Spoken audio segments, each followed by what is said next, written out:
It happened in seconds, flashing lights, whispered orders, and a royal motorcade brought to a grinding halt.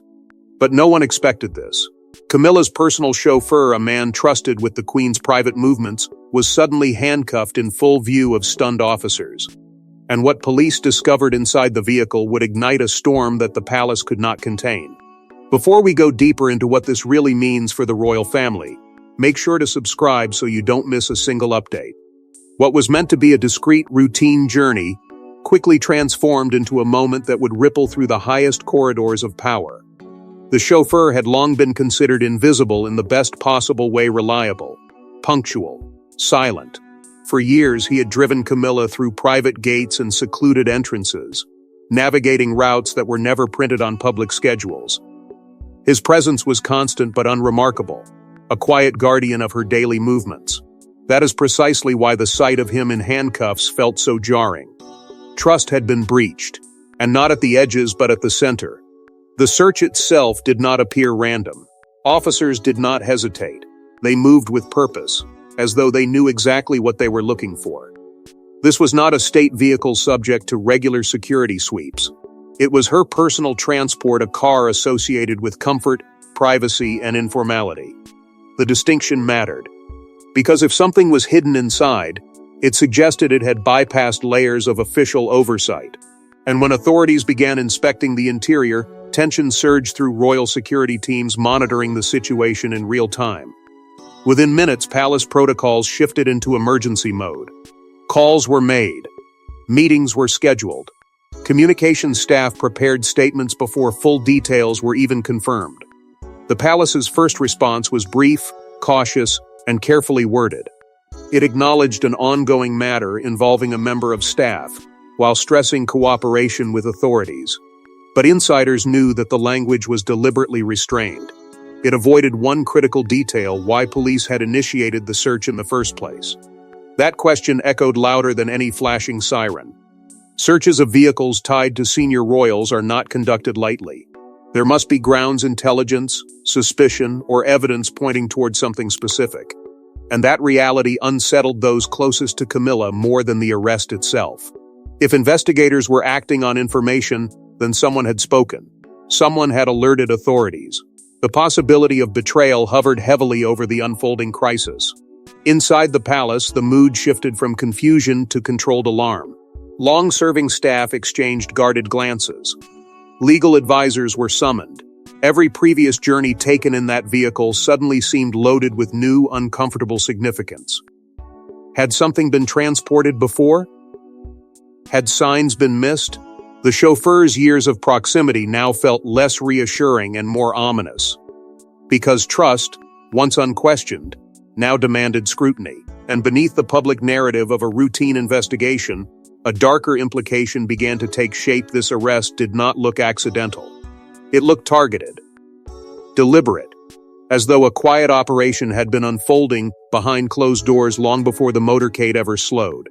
The palace could attempt to steady the headlines, but the undercurrent of suspicion had already begun to swell. But as the palace scrambled to contain the optics of the arrest, a far more unsettling truth began to surface, because what officers found hidden inside the vehicle was only the beginning. When investigators opened the rear interior panel of the vehicle, they weren't conducting a random inspection, they were acting on a tip. And behind that sleek leather finish was something no one expected to find in a royal vehicle: a concealed compartment, deliberately installed, professionally crafted, and containing items that immediately shifted this from a routine inquiry to a national security concern. The discovery was not messy or improvised. It was precise. The compartment had been built into the framework itself, hidden behind upholstery that matched the vehicle's original design so seamlessly that even experienced security officers had overlooked it for years. This was not the work of a reckless employee stuffing papers under a seat. It was engineered concealment, thought out, funded, executed with care. And that realization changed the entire tone of the investigation. Inside were sealed envelopes marked with coded labels, 2 encrypted digital devices, and what appeared to be financial ledgers detailing transactions that did not align with any official palace accounts. The documents were not scattered randomly, they were organized, categorized, and secured as if someone anticipated retrieval. The encrypted devices were powered down, their memory protected by advanced security layers, the kind typically associated with professionals who understand surveillance and digital tracking. This was not amateur behavior. It suggested planning that stretched beyond a single impulsive act. The implications hit hard. A hidden compartment inside a vehicle regularly used by Camilla meant that the breach had existed within her immediate orbit, and yet, for months, perhaps longer, it had evaded royal security inspections. How? That question struck at the credibility of palace protection systems. Vehicles connected to senior royals undergo periodic checks. Maintenance is logged. Modifications are recorded. So when investigators traced the service history of the car, they discovered something unsettling. The last major maintenance update occurred during a short private servicing window, outsourced quietly and without the usual extended security presence. At the time, it raised no alarms. Now it felt like a carefully chosen moment. The chauffeur, once seen as loyal and unremarkable, now appeared positioned at the center of a calculated operation. But the scale of the installation made one thing clear: this could not have been a solitary effort. Installing such a compartment would require access, resources, and possibly cooperation from someone familiar with royal procedures. The possibility of accomplices began to dominate private discussions among investigators. Each new detail widened the circle of suspicion. Within palace walls, whispers grew heavier. Staff members who had worked alongside the chauffeur for years began replaying memories, searching for signs they might have missed. Legal advisors quietly prepared for the possibility that the investigation could extend beyond a single arrest. Because if confidential documents and encrypted devices had been transported through royal grounds undetected, then the question was no longer whether security had failed, it was how deeply the failure ran. And beneath the tension was an even more delicate concern. The compartment existed in a vehicle associated directly with Camilla's private movements. Whether she knew of its existence or not, her name was now inseparable from the scandal. That reality altered the stakes entirely. This was no longer just about hidden items. It was about proximity to power, access to privilege, and the vulnerability of a monarchy built on carefully controlled narratives. As investigators meticulously cataloged every document, every data chip, every unexplained figure written in those ledgers, the atmosphere shifted from shock to unease. The evidence was tangible. The pattern was deliberate. And the circle of accountability was beginning to tighten in ways no one inside the palace could comfortably predict. And as investigators cataloged the contents, one name kept surfacing in hushed conversations: Camilla herself.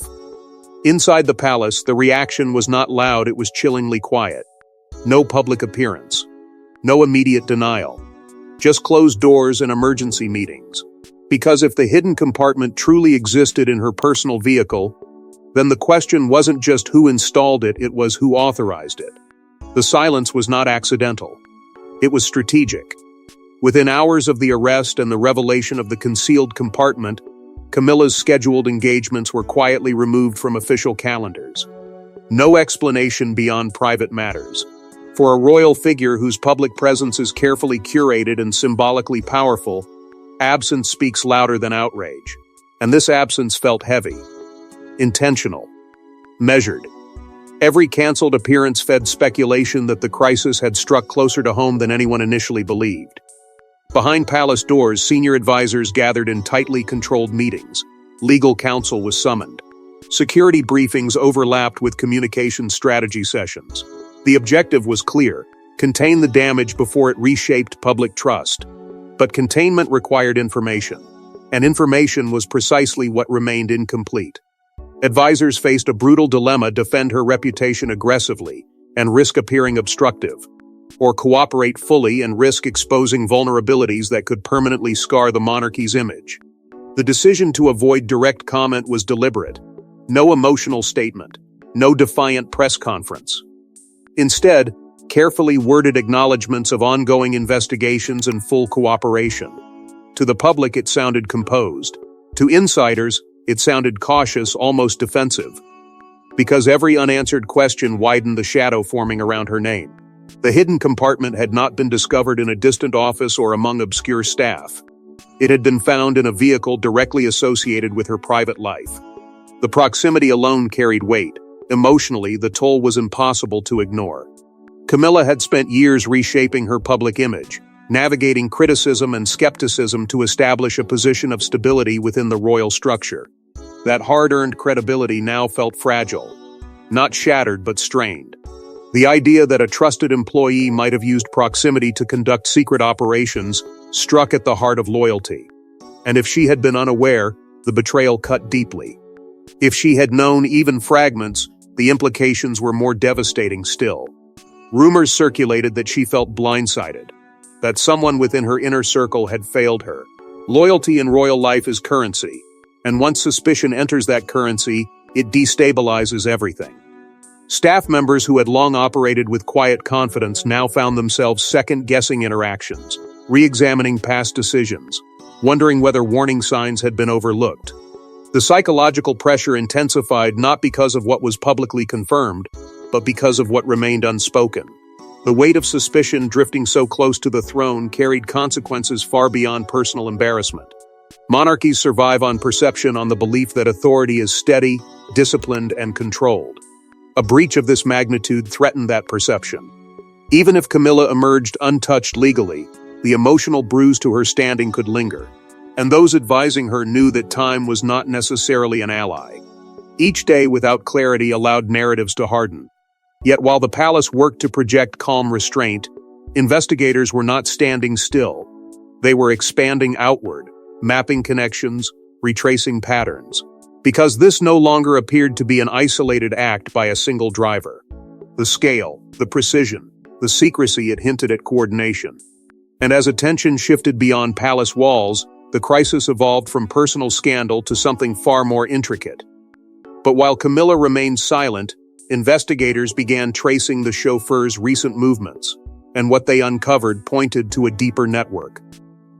For years, he was the invisible presence behind tinted windows, loyal, punctual, discreet. Yet beneath the surface of royal service, authorities now suspect a second life unfolding in shadows. Financial irregularities, unexplained overseas calls, meetings far from palace grounds. And suddenly, the trusted chauffeur didn't look so ordinary anymore. He had passed every background check when he was first hired.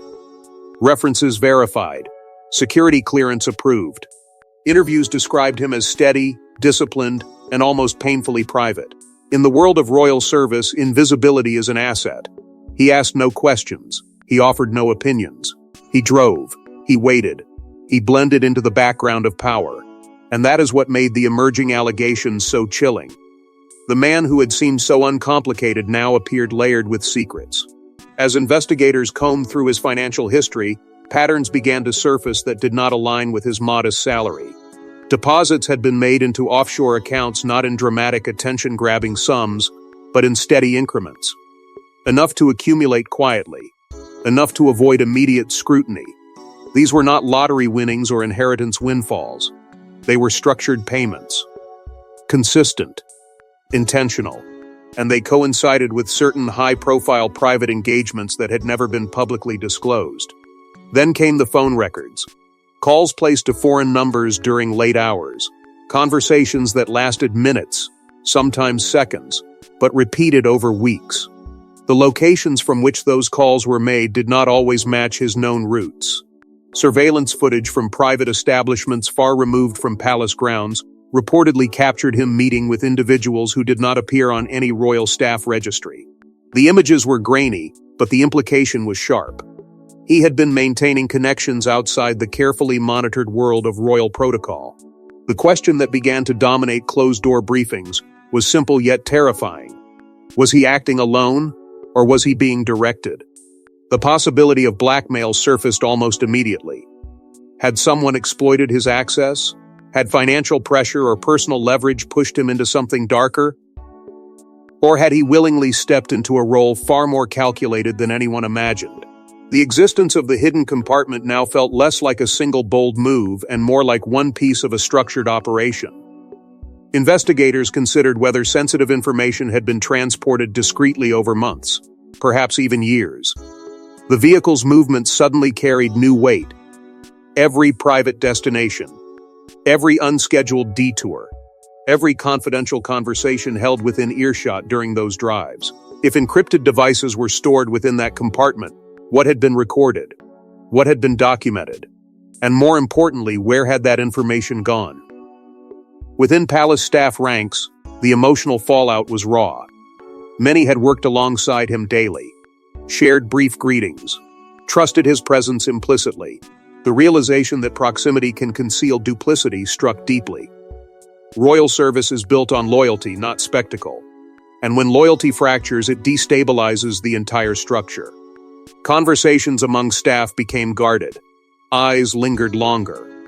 The sense of unity that once defined the inner circle now felt strained by suspicion. For Camilla, this emerging portrait of her chauffeur intensified the stakes. If he had constructed a double life, it meant that trust had been weaponized. If he had been manipulated, it meant vulnerability had been exploited. Either way, the illusion of control had been pierced. And the more investigators uncovered, the less this looked like opportunistic misconduct. It resembled coordination, strategy, a deliberate use of access to power. As financial trails intertwined with encrypted data and surveillance links, the narrative expanded beyond a single arrest. This was not simply about a driver betraying his employer. It was about the unseen corridors through which influence travels. It was about who stands closest to power, and how that proximity can be transformed into opportunity or danger. Yet the deeper authorities dug, the more they realized this scandal wasn't just about a chauffeur, it was about access. He knew every private entrance, every unscheduled detour, every moment when Camilla's security perimeter briefly softened. That level of access is not just personal, it's strategic. And if someone had compromised that access, the implications would stretch far beyond embarrassment. For years, he had navigated routes that never appeared on official itineraries. Quiet entrances through side gates. Discreet countryside drives to meetings shielded from press speculation. Sudden changes in direction ordered at the last minute to avoid attention. He did not simply transport a royal figure from one location to another, he carried knowledge. Knowledge of timing. Knowledge of patterns. Knowledge of moments when formality dissolved into privacy. And now investigators were forced to confront a chilling possibility. What if that knowledge had not remained contained? Every confidential meeting suddenly felt exposed. Every private conversation held during transit now carried new risk. In the insulated world of monarchy, logistics are not mundane, they are sensitive. A chauffeur's awareness of where and when senior figures gather can reveal alliances, tensions, and strategy. If that information had been quietly documented or transmitted, it could alter perceptions far beyond palace walls. The scandal no longer revolved solely around hidden documents or encrypted devices. It revolved around vulnerability. Security teams initiated an internal review with an urgency that bordered on panic. Protection protocols that had been considered airtight were dissected line by line. How had a concealed compartment existed unnoticed? How had financial irregularities gone undetected? And perhaps most alarming, had the chauffeur's access allowed for surveillance without anyone realizing? These were not abstract concerns. They struck at the heart of institutional credibility. Within royal circles, anxiety spread quickly, though rarely expressed openly. Conversations grew shorter. Meetings became more guarded. Staff members who once operated with quiet confidence now measured their words. Because if a trusted insider could quietly gather or transport sensitive information, then trust itself felt destabilized. And in a monarchy, perception is everything. The idea that confidential movements might have been compromised carried political consequences. Allies could question discretion. Critics could amplify suspicion. The balance of influence could shift. There was also the haunting possibility that information had already changed hands. The offshore deposits, the late-night calls, the encrypted files, none of it suggested experimentation. It suggested transaction. And if transactions had occurred, what had been exchanged? Travel patterns? Private conversations? Details of internal deliberations? The mere thought cast a shadow over past decisions that had seemed secure at the time. It forced advisors to revisit moments that once felt controlled and wonder whether they had unknowingly played into a larger scheme. Meanwhile, pressure mounted around Camilla herself. Silence, once strategic, now risked being interpreted as avoidance. Some within the royal orbit believed she needed to distance herself publicly, to reaffirm that any breach had occurred without her knowledge. Others cautioned that overt distancing might imply awareness. It was a precarious line to walk. Too defensive, and she appeared implicated. Too detached, and she risked seeming indifferent. The political weight of the situation pressed heavily against her carefully constructed public role. What made the crisis especially volatile was its intimacy. This was not an external threat approaching palace gates. It was a breach from within, someone entrusted with proximity to power. And when proximity becomes liability, the damage runs deeper than scandal. It becomes structural. It challenges the belief that the monarchy's inner workings are disciplined and controlled. As investigators continued to reconstruct timelines and cross-reference routes with financial activity, a growing realization settled in: access had been the true currency all along. Access to movement. Access to information. Access to moments that were never meant to leave the vehicle's quiet interior. But then came the revelation that truly shook the inner circle: the contents of one encrypted device finally decrypted. For days, specialists worked around the clock. When the encryption finally broke, the room reportedly fell silent. What they uncovered inside that device wasn't random data, it was organized, deliberate, and potentially devastating. Names, dates, conversations, and records that tied the chauffeur's hidden compartment directly to sensitive palace discussions. The files were not chaotic fragments pulled together in haste. They were structured in folders, categorized by date and subject, almost as if someone had anticipated scrutiny and prepared for it. There were logs aligning with specific journeys, timestamps matching routes taken during private engagements. Alongside those logs were audio files, carefully labeled. Short clips at first, then longer recordings. Conversations that were never meant to leave the interior of a moving vehicle. Private deliberations. Casual remarks. Strategic discussions. The kind of exchanges that shape decisions long before they are announced to the world. As investigators listened, a pattern emerged. The recordings did not appear accidental. They were captured consistently, suggesting forethought and technical capability. Whether the devices had been hidden within the vehicle's framework or carried discreetly by the chauffeur, the result was the same. Fragments of confidential dialogue had been preserved. And in a monarchy built on disciplined messaging and carefully controlled narratives, the idea that unscripted moments had been stored digitally was explosive. Even more unsettling were the financial records embedded within the device. Spreadsheets tied specific dates to incoming transfers, the same dates linked to certain private journeys. The amounts varied, but the rhythm was undeniable. Activity followed access. Access followed information. It painted a picture that felt transactional, as if proximity to power had been converted into currency. No official palace accounts reflected these movements, which meant they existed outside the sanctioned financial structure. Then came references to unnamed senior figures. Initials. Abbreviations. Contextual clues that investigators could not immediately decode, but could not ignore either. The files hinted at a network of awareness, or at least at the perception of one. It raised the terrifying possibility that this operation had either been observed and tolerated by someone higher up, or that the chauffeur believed he was acting within a larger, unspoken understanding. The ambiguity was its own form of threat. Within Camilla's advisory team, the emotional impact was immediate and profound. Shock gave way to controlled dread. Every recorded sentence felt like a breach of dignity. Every financial entry felt like an accusation. Advisors who had defended her silence now confronted a more complicated reality. If recordings existed, narratives could shift overnight. Public trust, once shaken, does not easily repair. The monarchy's credibility rests not just on legality, but on the perception of integrity. And perception can collapse faster than institutions can react.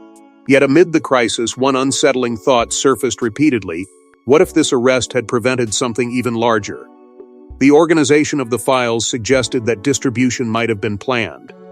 Were these recordings destined for blackmail? For media leaks? For political leverage? If the hidden compartment had not been discovered when it was, would a cascade of disclosures have followed? The possibility reframed the scandal from embarrassment to near catastrophe. The arrest may not have triggered the crisis, it may have stopped its escalation. Still, relief was fleeting, because even contained damage leaves scars. Investigators now possessed proof that sensitive discussions had been captured, financial exchanges had occurred, and the inner circle had been infiltrated not by force, but by familiarity. The sense of betrayal deepened.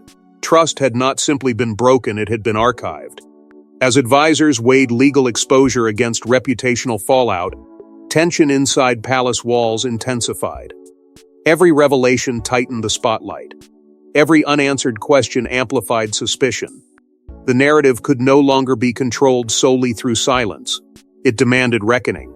As whispers turned into controlled panic, one looming question became impossible to ignore. Was Camilla a victim? Or was she unknowingly at the center of something far bigger? The narrative fractured into two competing theories. In one version, Camilla was blindsided, betrayed by a trusted employee who exploited proximity for personal gain. In the other, she knew more than she was willing to admit. And somewhere between those extremes lies the truth that may never fully surface. Inside palace walls, loyalty began to divide along quiet lines. Some advisors insisted she had been deceived, pointing to years of disciplined service and the sheer audacity of the chauffeur's operation, as proof that no senior royal would risk such exposure knowingly. They described her as a victim of calculated manipulation, someone whose trust had been weaponized against her. In this version, the betrayal was personal and devastating, a reminder that even the highest positions cannot shield against human duplicity. But others were less certain. Not accusatory, not openly critical, just unsettled. They questioned whether subtle warning signs had been ignored, whether unusual behavior had been rationalized too quickly, whether proximity had blurred vigilance. These doubts were not shouted, they were whispered. And whispers, in royal circles, carry weight. The ambiguity fed tension, because uncertainty can erode confidence faster than confirmed guilt. Legal experts entered the debate with measured caution. If she had no knowledge, she stood as a symbolic casualty of someone else's ambition. If even fragments of awareness could be proven, liability shifted dramatically. The distinction mattered not only in courtrooms but in the court of public opinion. Victimhood invites sympathy. Complicity invites scrutiny. And at that fragile intersection stood Camilla's reputation, balanced precariously between defense and doubt. The emotional strain rippled through relationships at the highest level. Senior royals, already navigating delicate public roles, now faced the added burden of association. Private discussions reportedly grew tense. Not confrontational, but guarded. Every word weighed carefully. The monarchy operates on unity, and even the suggestion of internal fracture threatens its stability. If trust faltered internally, projecting strength externally would become exponentially harder. Outside palace gates, public opinion shifted with remarkable speed. Online forums filled with polarized reactions. Some defended her fiercely, arguing that no royal would orchestrate such an amateurish breach under their own name. Others pointed to the encrypted files and financial trails as evidence that the situation was too intricate to be accidental.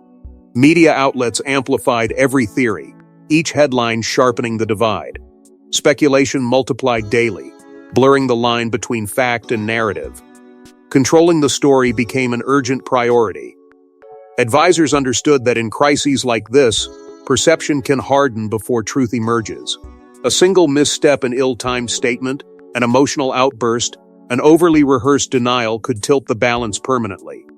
Silence remained strategic, but it also risked being interpreted as evasive. The calculus was brutal. Speak and risk exposure. Stay silent and risk suspicion. Beneath the surface, investigators continued tracing connections hinted at in the decrypted files. The possibility of further arrests loomed quietly in briefings. If the chauffeur had not acted alone, others could soon find themselves under scrutiny. That prospect intensified the moral complexity of the situation. If additional names surfaced, it could either reinforce her innocence or draw the circle of accountability dangerously closer. The scandal had evolved beyond a single arrest. It had become a psychological battleground between betrayal and responsibility, between perception and proof. And as palace strategists attempted to steady the narrative, they could not ignore the unsettling reality that the story was still unfolding. And just as the palace believed the worst had surfaced, a second investigation was quietly launched behind closed doors. While the public focused on the chauffeur's arrest, a parallel investigation unfolded in silence. Hand-picked investigators, bound by confidentiality, began combing through staff records, security clearances, and years of archived travel data.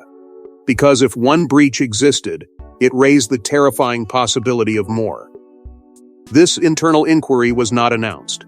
It did not generate headlines or carefully worded statements.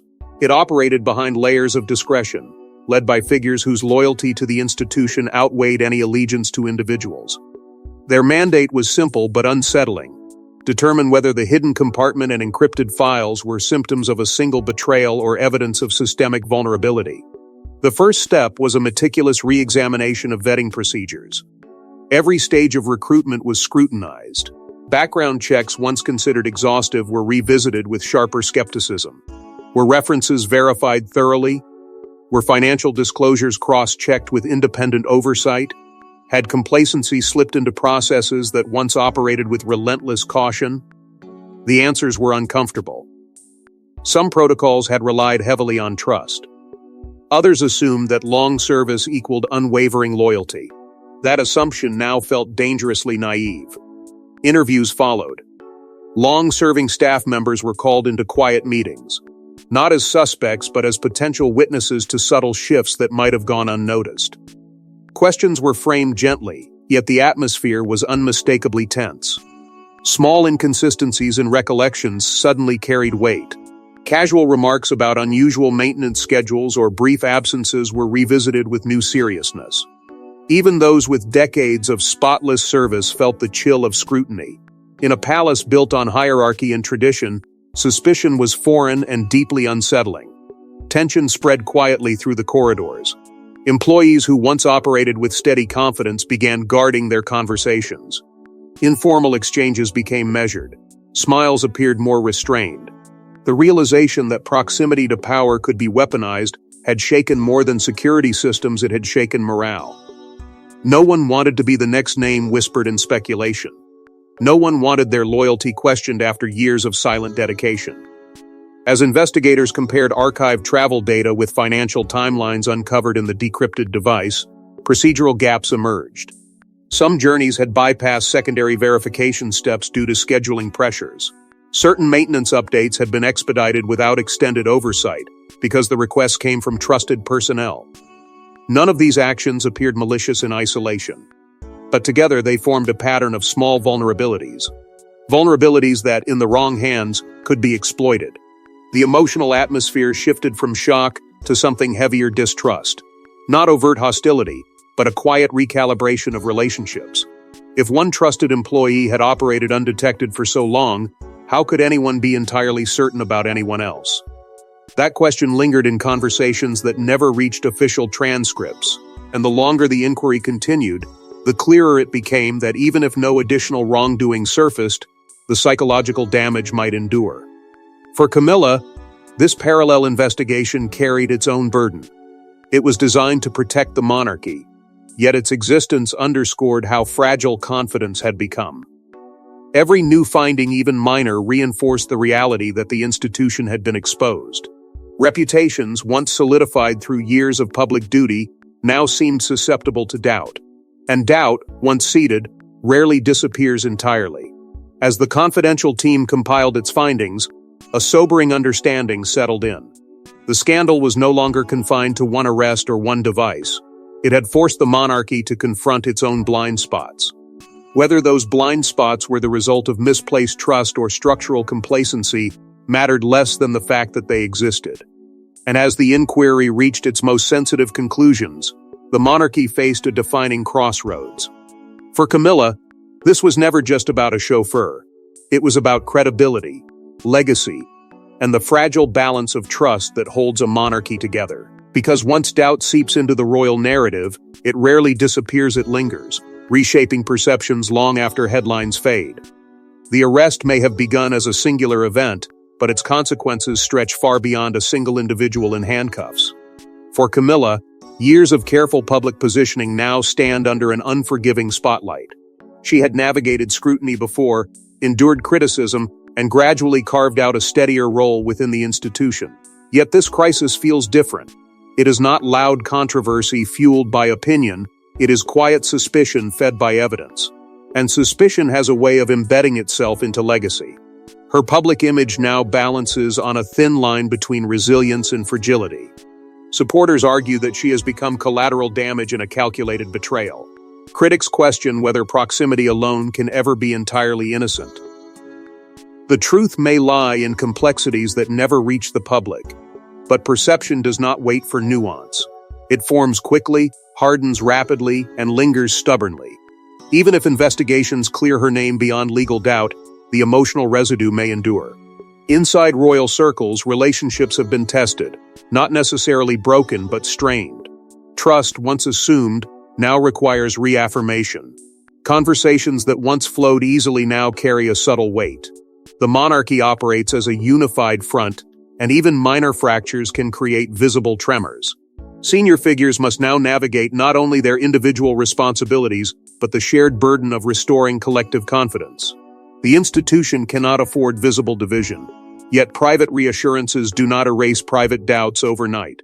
In response, efforts to rebuild confidence have intensified. Internal protocols are being strengthened. Oversight measures reinforced. Public engagements, once paused, gradually resume with renewed emphasis on transparency and steadiness. The message is clear: stability endures. Yet beneath that composed exterior lies the awareness that trust, once shaken, demands time to recover. Reforms can be announced, investigations can conclude. But rebuilding belief is slower, more delicate work. Public reaction remains divided. Some express sympathy, seeing a woman caught in the fallout of someone else's ambition. Others remain skeptical, interpreting the complexity of the scheme as too intricate to have existed without deeper awareness.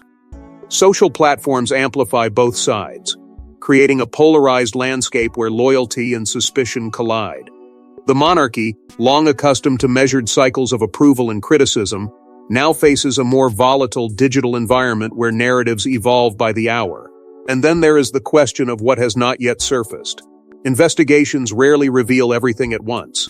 The possibility of future disclosures hangs quietly in the background.